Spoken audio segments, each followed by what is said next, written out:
P T I کے 25 منحرف ارکان پنجاب اسمبلی کا محفوظ فیصلہ کل سنائے جانے کا امکان ہے، یہ بتانا ہے ذرائع کا۔ الیکشن کمیشن نے 17 مئی کو فیصلہ محفوظ کیا تھا اور اب یہ فیصلہ کل سنائے جانے کا امکان ہے، یہ بتایا جا رہا ہے ذرائع کی جانب سے۔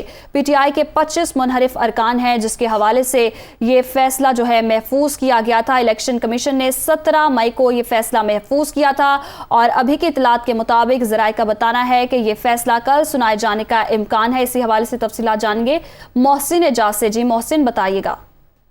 دیکھیے، پاکستان تحریک انصاف کے 25 منحرف ارکان پنجاب اسمبلی کے خلاف اسپیکر کی جانب سے نہری ریفرنسز پر محفوظ کیے گئے فیصلے کا یہ معاملہ ہے اور الیکشن کمیشن آف پاکستان کی جانب سے ان 25 منحرف ارکان کے خلاف ان کے حوالے سے جو فیصلہ ہے وہ کل سنائے جانے کا امکان ہے اور الیکشن کمیشن نے اس سلسلے میں جو فیصلہ تھا یہ منگل کو محفوظ کیا تھا اور الیکشن کمیشن آف پاکستان 30 روز میں فیصلہ کرنے کا پابند ہے اور کل ریفرنس موصول ہوئے 30 روز مکمل ہو جائیں گے اور ذرائع کے مطابق الیکشن کمیشن آف پاکستان کل ان نہلی ریفرنسز پر اپنا محفوظ شدہ فیصلہ سنائے گا۔ جی بہت شکریہ محسن اعجاز، آپ نے اپڈیٹ کیا۔ آپ کو بتاتے چلیں کہ پی ٹی آئی کے 25 منحرف ارکان پنجاب اسمبلی کا محفوظ فیصلہ کل سنائے جانے کا امکان ہے۔